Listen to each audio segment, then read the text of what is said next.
What is going on, everybody? If this is your first time here, my name is Tu, and for today me and Miles are going camping. Right now we're in Colorado Spring and currently getting fuel, but yeah, it's gonna be a fun one. It's gonna be cold.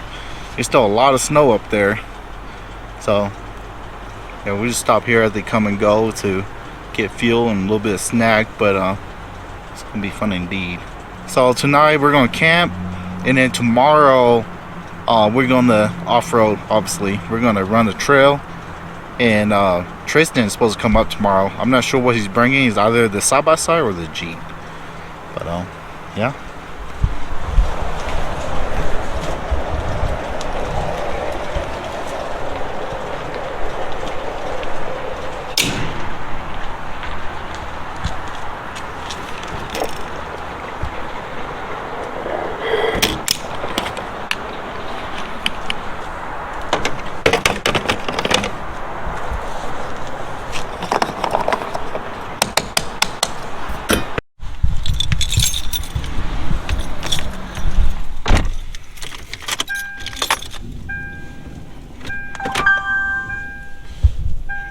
Alright, well, we found a spot. This is offshoot, and there's one of the main obstacles just right there.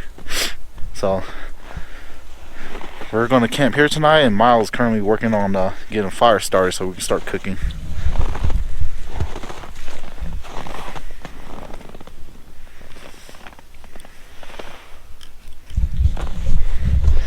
Yeah, so it's been warm the last couple of days, and a lot of the snow's done melted already.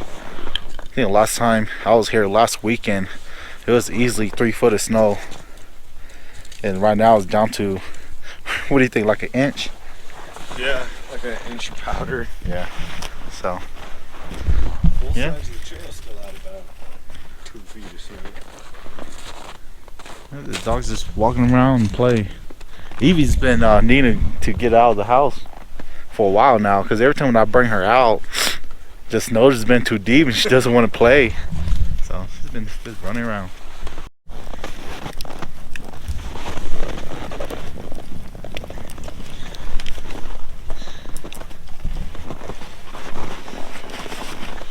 Oh yeah, there's just like raspberry iced tea or something. Yeah. Yeah, so got the fire going. Miles just got done cooking, and we are eating steak.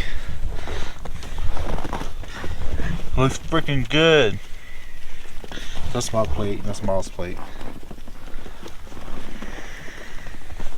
And that's Evie. Yeah, so we're gonna eat.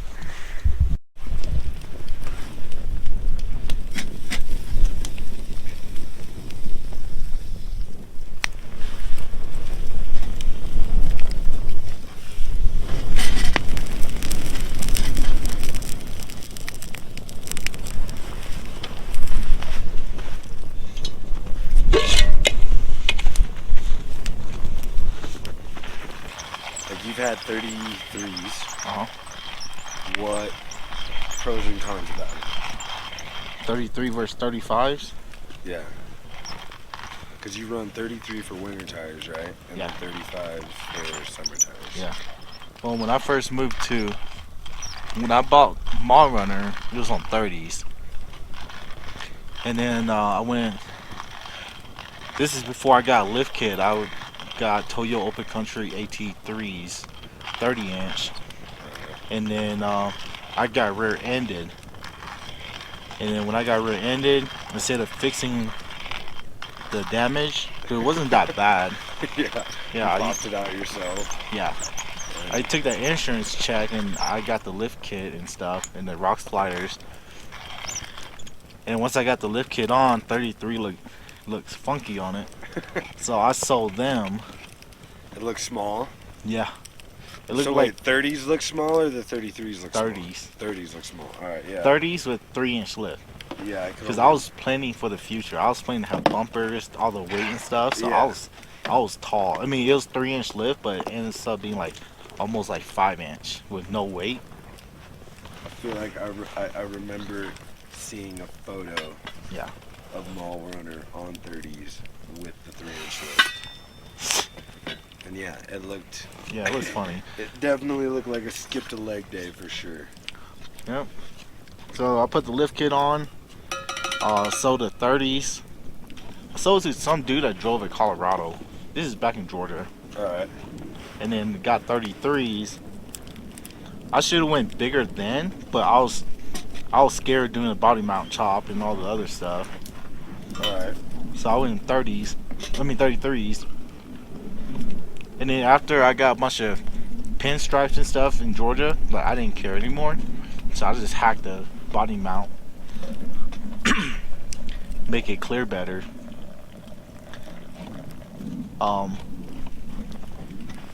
Yeah, and then was it beginning of last year, well, December of 21, I decided to step it up and go to 35s. Yeah. And the biggest difference between 33s and 35 is the sidewall stiffness. I mean, you can get 33s with really stiff sidewall, but you have the option to get thinner sidewall. Alright. With 33s. Yeah. Now, what about articulation? With the same 3-inch lift, because you have the 3-inch lift with both 33s and the 35s. I mean, articulation is the same thing, because you're just maxing out your lift to travel. Yeah, are you clearing though? You're not rubbing anywhere? Yeah, no rub. But ground clearance was an issue with 33s. Yeah. Especially out here in Colorado, because all the big rocks and stuff. The rocks and even the snow. Yeah. I mean, we experienced clearance with that. We helped that side by side get through. Where were we? Just down the. Were we driving? Were we on Yankee? Yeah, we're on Yankee, and he was scared, scraping up the side. Yeah.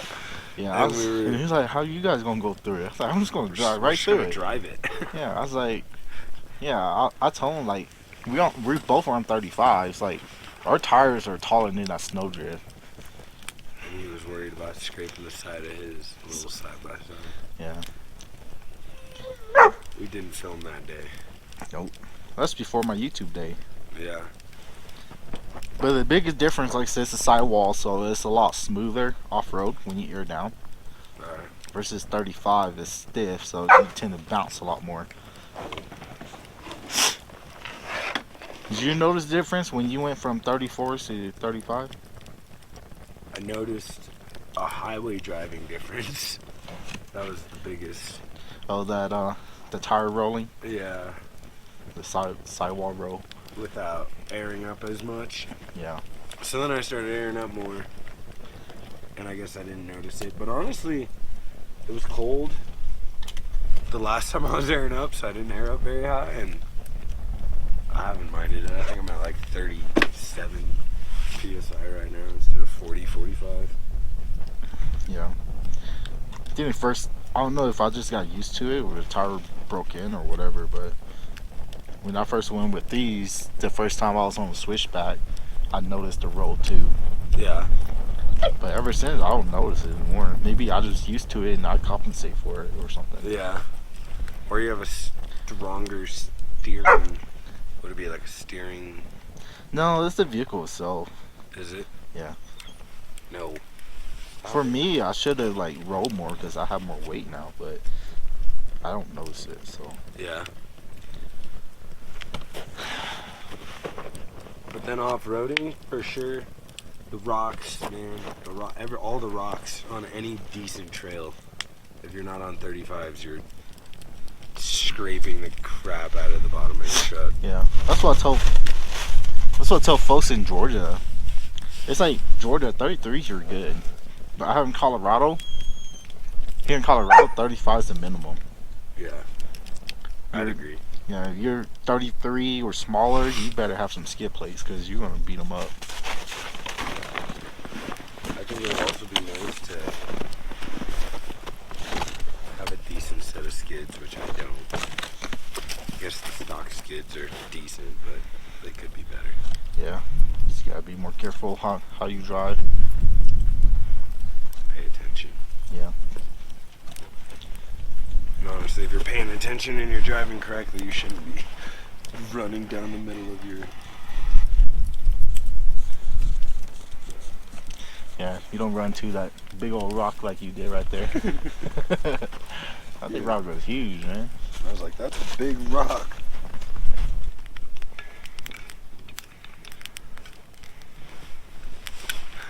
Yeah, so honestly, I don't have a light bar.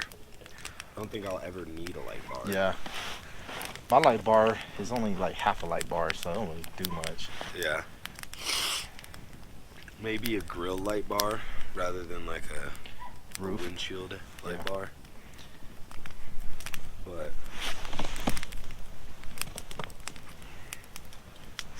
I mean, it lights it up, so I don't really ever have much of an issue.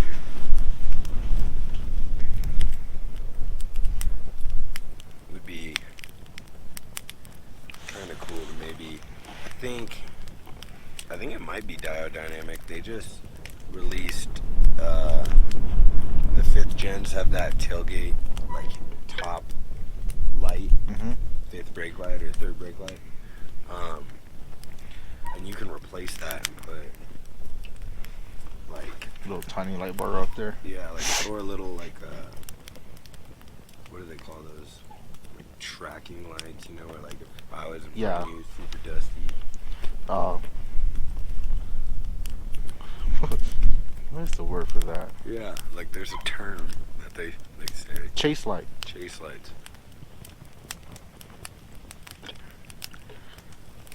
So yeah, that would be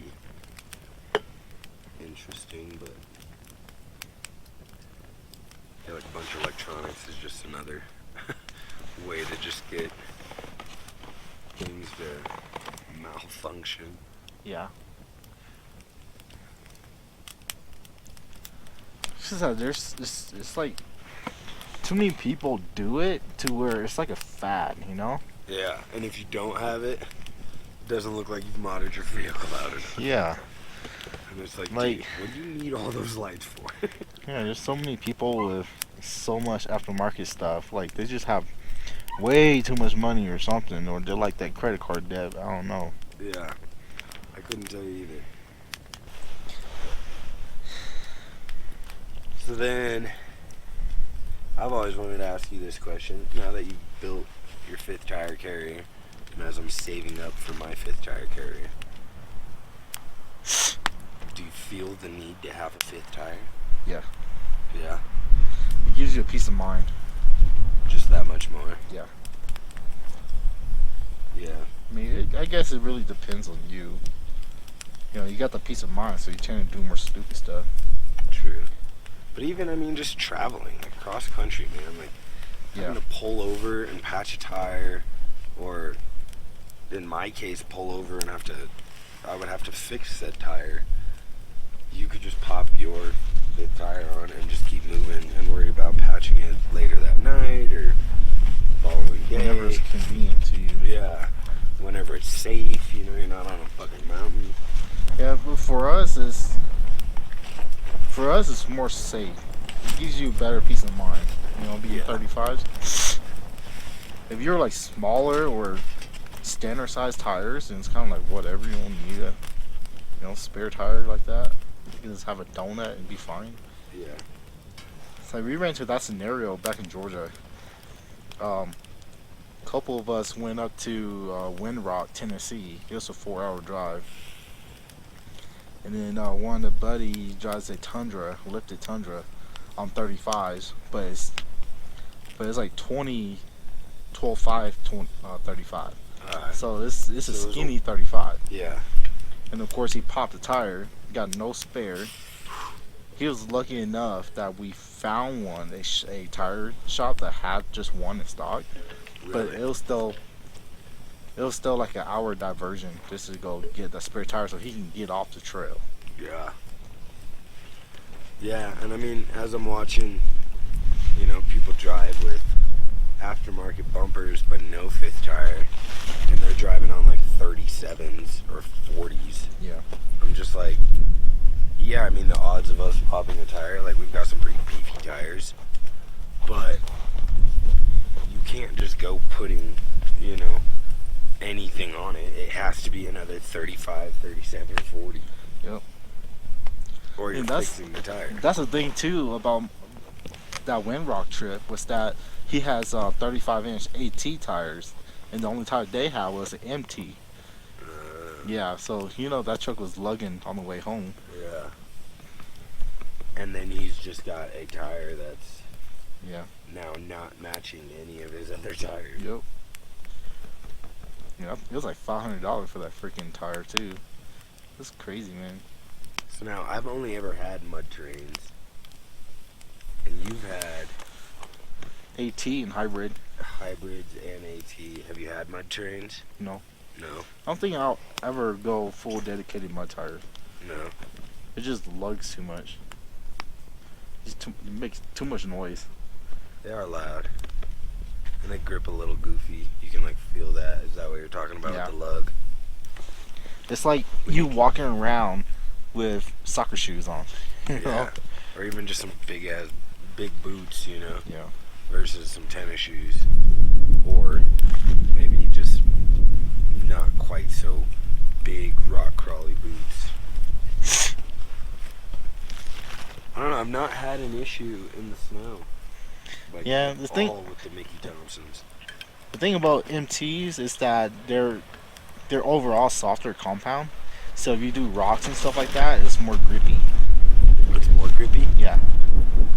Which we pretty much live on a giant rock. Yeah. Right now. So you see like the guys with ATs and stuff, they tend to chirp the tire way more because it's a harder compound. That's like mud tires they're rated for like 30,000 miles. Yeah. But all terrain they're rated for like 50, 60,000. It's because the compound's a lot harder. So they don't break down as fast. Yeah. Yeah. Yeah, I just don't like that. The noise they make, you know, the chop. I don't like that. And they're harder to balance, and then they tend to wear more uneven. So honestly, I think it's helped that I've tried to like learn how to like drive with such big tires, and I air up a lot, and then I air up a little bit, and then I air up a little more. And I mean, I've pretty much ran from like 45 psi down to like 35 psi, and like everything in between. So I feel like they're wearing quite evenly. Yeah. In the sense of like the middle of the tread gets, you know, when I'm aired up a lot, quite a bit more attention, and then when I'm aired down at 35, and or when we air down to 15 or 10, the outsides get used. Yeah, this is how you know you off-road a lot. It's that the outside of your tires wear out a lot faster than the inside. That's how it was with the Toyo AT3s, man. My outsides are freaking worn the crap down, but the inside's still fine. When we're off-roading, like you said, you know, we air down, so the outside tread bites more. It really does. Dude, you really did melt your bottom. Yeah.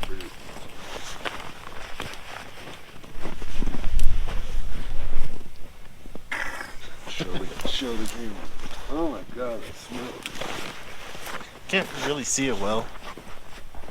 Let me light it up. You can tell. Yeah, I knew I melted when I was sticking my feet through it. But it's whatever. These probably gonna be these last couple, like 2 months, could probably be the last time I wear these. Right. I'm not gonna wear them in Georgia. Oh my god. Blink, man, blink. That smoke is kicking my butt.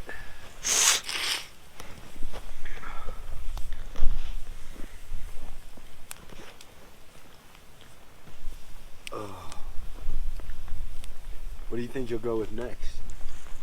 With what, tires? For tires. I think the next one I want to try the Cooper SCT Pro. Yeah. Those do look pretty Is cool. either that or do the Kenda Cleaver.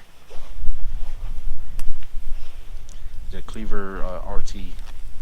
RT is a hybrid also. What about the Falcon? The Wild Peaks? Yeah. Well, Wild Peak just AT. I'm not gonna go straight AT anymore. Yeah. Yeah, even the Cooper ST Pro, those, I think those are mud terrain, Are they? but they're not that aggressive. Like a hybrid mud terrain? Yeah. I just drive too much to be having a dedicated MT tire. Yeah. I mean, I off-road too much to have just an AT tire. Yeah, that's true.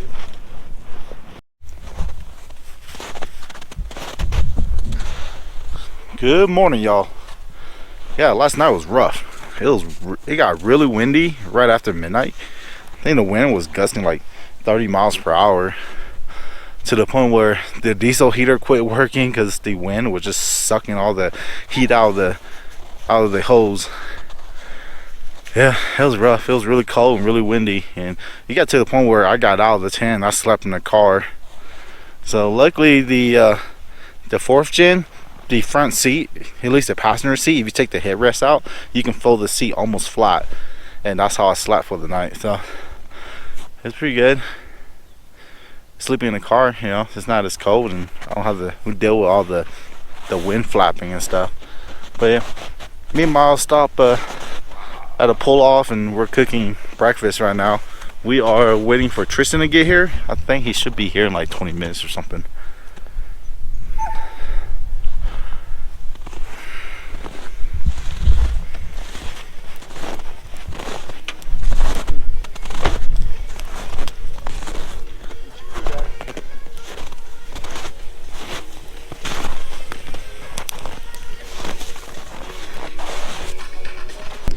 All right, well, Tristan just made it here. He brought his Jeep. So we already packed up, done eating breakfast, and we're about to head out. We're gonna run the trail, and I expect once we get to near the top, it's gonna be pretty deep. It's gonna be fun. It's gonna give you guys something to see.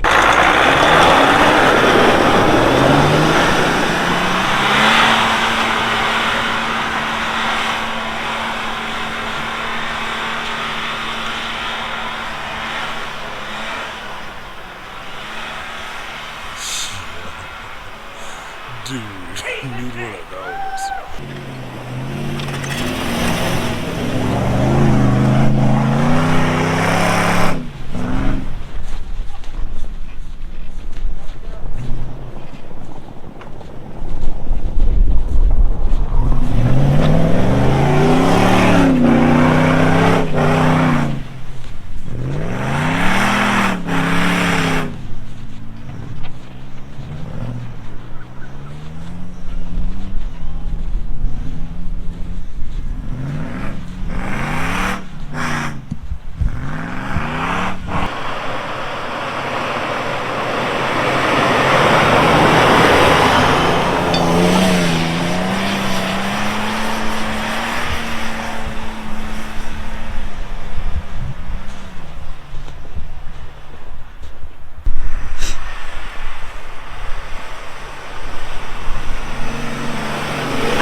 Yee yee!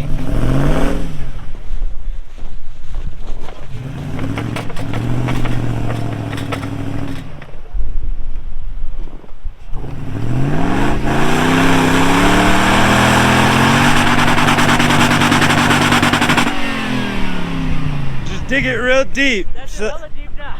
Yeah. Just get yourself as deep as you can. Otherwise, it won't be worth recovering. Oh, wait, here. Go get it. Come here. Hey, Mr. Boy. Hey, Mr. Boy.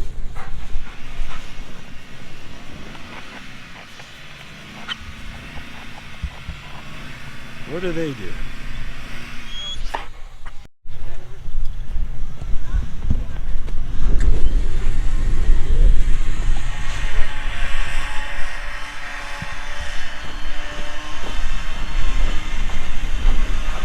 There we go. Right?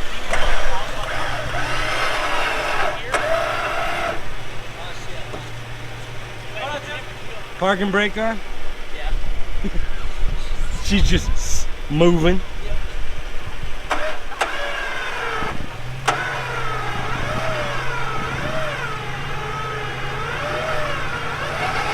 There we go. There we go.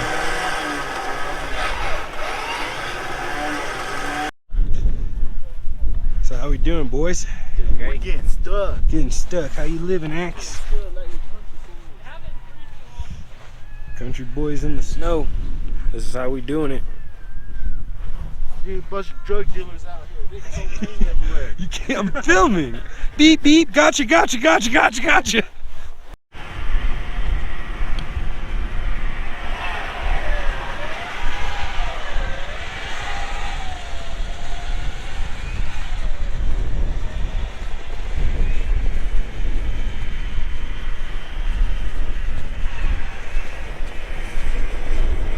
Can we get a yeet yeet? Yeet yeet!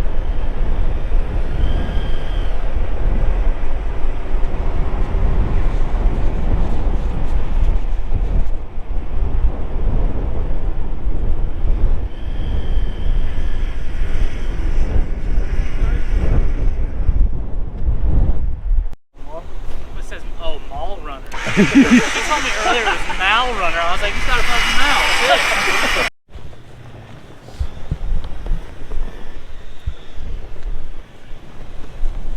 Alright, Axel, you gotta stay out of the way, bud. Alright, you ready, Miles? Yep.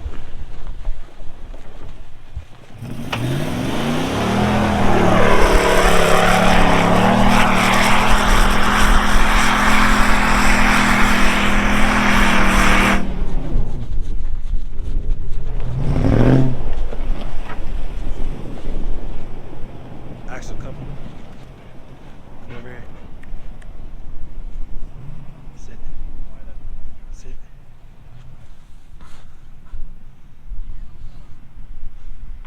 Can I have a kiss?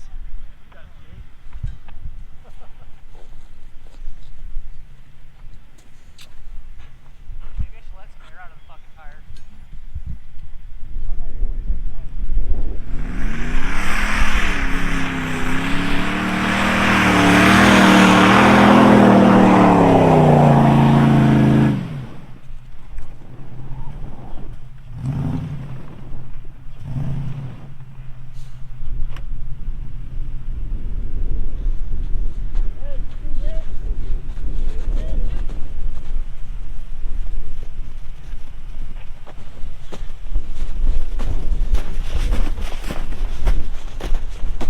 You want to winch from here? Yeah, that way at least one of us make it up.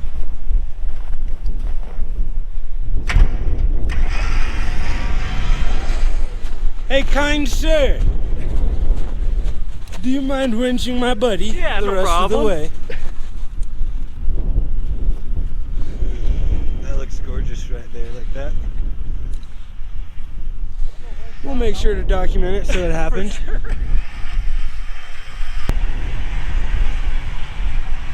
If you don't got the beans to get through this, if Chew doesn't have the beans to get through this, there's no way in hell my truck's making it through.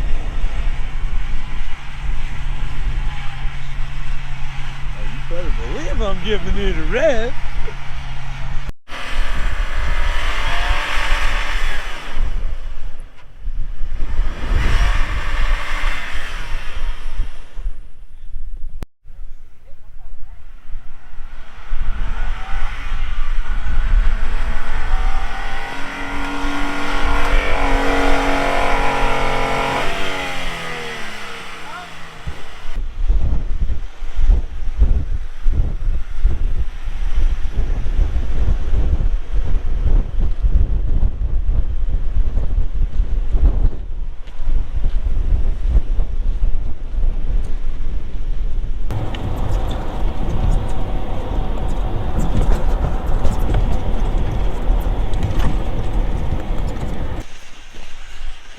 of work for a person with a winch.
Hold it.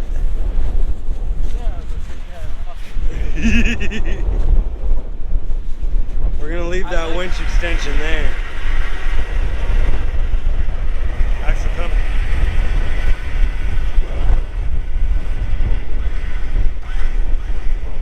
I'm gonna try to drive it without winching first. A little bit more? Alright. I wouldn't. It was trying to slide me into that boat. Yeah, You made a path now. Gas. The winch doesn't move. If I gave it gas, I would slid into the bush.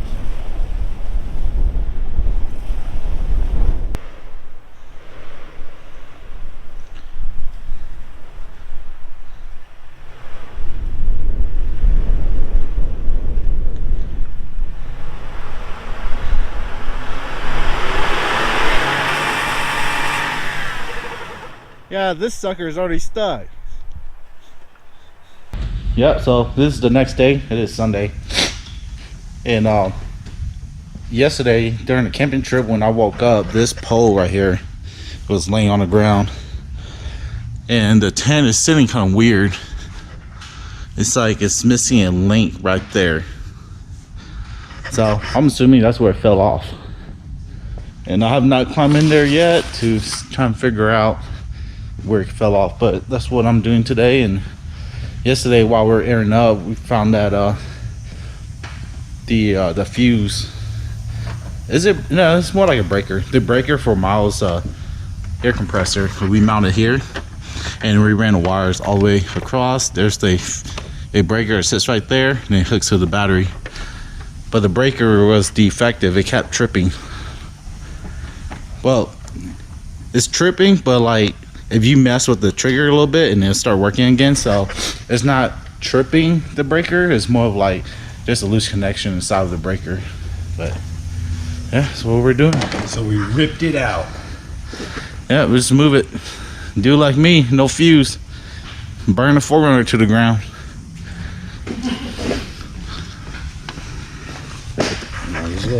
Yep. Yeah, that's what we're doing today. Yeah, I'll pull the mattress and everything out, trying to figure out where this pole goes, but it ended up being on the outside.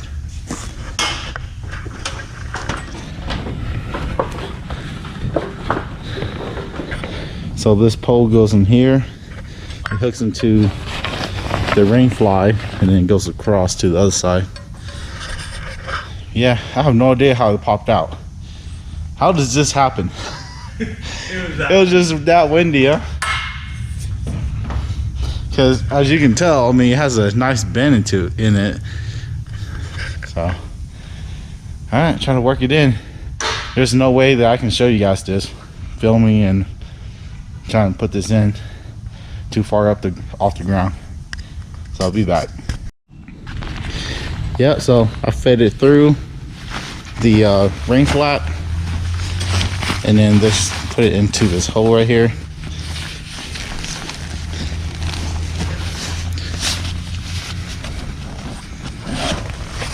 just like that. And now I just gotta go to the other side and put that side in. Alright, so I got it all fixed up. And I guess introduce the tent. This is a A or B. This is a Simpson 3 series. And I don't remember, it's either, I think it's a 3 or 4 person tent. It fits 2 people perfectly.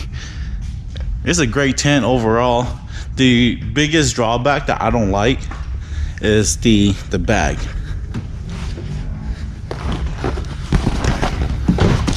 This bag here, that's the bag. Once the tent closes up, this bag goes over the tent, and that's the biggest drawback because it's not removable. It's always on this side. Yeah. So this tent so far, we probably, what do you think, Miles? Camped in like 5 times or something? Yeah. Yeah, 4 or 5 now. Yeah, so the biggest drawback was is the cover bag, and this tent sucks in the wind because there's a lot of window, a lot of things to flap around. So, and the insulation is not that great. And yeah, I think we camped in the rain with it before. It did great in the rain. Yeah, it seems like every time we've camped so far this year, it's been really gnarly weather. Yeah, it's been a wet year for sure. Well, half of last year plus this year. Nebraska was wet. Yep. Chins Lake was super wet. I don't think Chins Lake, we pulled up and we had to cross awnings so that way we could just sit under there. Oh no, I didn't have this tent then. Yeah, that wasn't this tent. Yeah, when we were in Nebraska at McConaughey and at Chan's, I was throwing a hard shell. Nonetheless, a wet year. Yeah, it kept me a lot in the rain. So I guess I go inside. This is the entrance, and this is the inside of the tent. Like I said, it'll fit 3 adult fine. With me and Tiffany and plus Evie in here is, it's plenty of room. So yeah, so I have 2 rooftop tent. I have this one. This is what they consider a traditional soft shell, and then the other one is a hard shell. The difference, the hard shell pops straight up, is really fast. I mean, it's set up times like 2-3 minutes, and versus this one is about 10 roughly. And breakdown for this one is a lot longer. It's more like about 15 minutes or something to break down. Whereas a hard shell, I mean, it's like 2-3 minutes up and then 2-3 minutes down. It's really fast. And the hard shell, you can keep a lot of stuff inside of it also. And yeah, the biggest downside of the hard shell is what you see is what you get. So if it's a 2-person tent, but me and Tiffany in it, it's a tight fit. Me and Tiffany in it is fine, but Evie in it is kind of like a no-go. She's really cramped. But when we had the hard shell, Evie was sleeping inside the truck. But now that it's cold, I don't want to have her sleep in a truck, so we get her to sleep in a tent. I don't know. Right now I'm on the edge. Like I said, this one has room. The hard shell is a lot faster, and the hard shell is more insulated. So when it's really cold, I camp in 30-degree weather with just a heated blanket. We were fine. This one, when it's 33-degree weather, you feel it. So yeah. So Miles' tent is the same, similar setup. It's kind of like this. I think Miles, yours is what, just a little bit smaller, like a tiny bit. Yeah. And I don't have the overhang. Yeah. And then yours is ARB, mine's Smitty built, but I stayed in my tent yesterday. I'm 2 hopped out, and all morning it felt like 30 degrees, and the wind was shaking at everything. Yeah. So I'll insert the video I took on my phone now.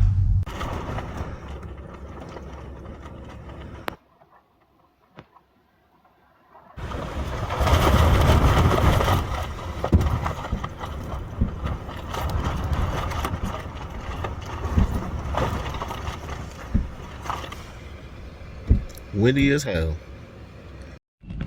Yep, so the tent is all packed up. And I don't know if you guys know this, but the 4th gen 4Runners, if you take the headrest out and you scoot the passenger seat all the way forward, and you can fold the seat all the way down, and this comes almost pretty flat. It's just this section right here, but that's where your knees at, so that don't really matter. But yeah, that's how I slept on, was it Friday night when it got really windy and cold. So yeah, just lay straight down just like that. Yeah, so I'm just doing a little flex test. It can flex a little bit more than this, but this is what I'm comfortable with. And so that's the front. The back 35s are fully tucked. That's sitting on the bump stop, but no rubbing. And that's why I cut it right here.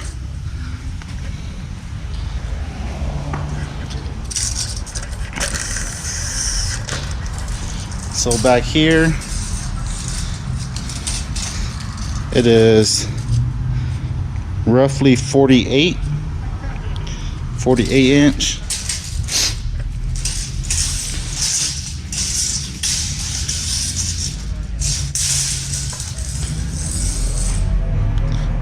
And right here where the tire, the bottom of the tire in the ground is 19.5. But yeah, like I said, that's where I'm comfortable with. The back tire is still on the ground. But yeah, that's where I'm at. So I am getting long travel suspension. I'm not going to tell you guys what yet, but it is on the works. Is your front sway bar on? Yeah. It is connected? Yeah. Flex test. Sway bar.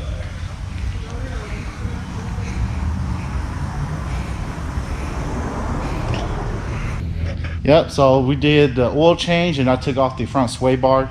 Me and Miles, we watched this video from Tinker's Adventure, and he talked about the front sway bar delete and still having the rear. So I took off the front, and the front is tucking a lot more now to where I need to trim right here to go up anymore. But I gained 2 inch of up travel here. And then I don't remember what the rear was, but the rear is at 48. Yep. Yeah, so Once we edit the video, we'll know what. yeah, so the rear is at 48. If it was the same as before, then it's more stable now. Yeah, you stayed more level. Yeah, the vehicle is more level. And before, when it was maxed out, it was starting to pick up on the rear. It was not off the ground yet, but as of right now, it's way more flat. All the way. Yeah.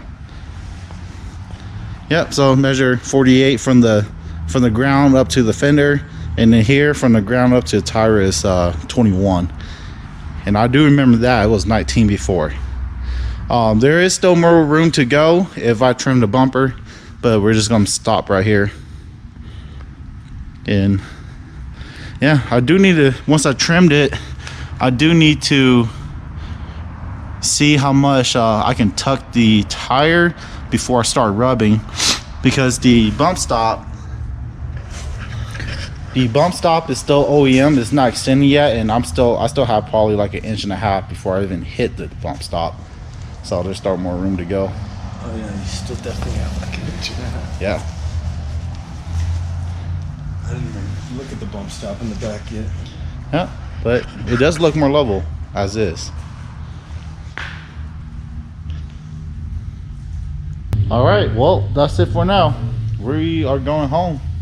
So thank you guys for watching. See you guys again next time.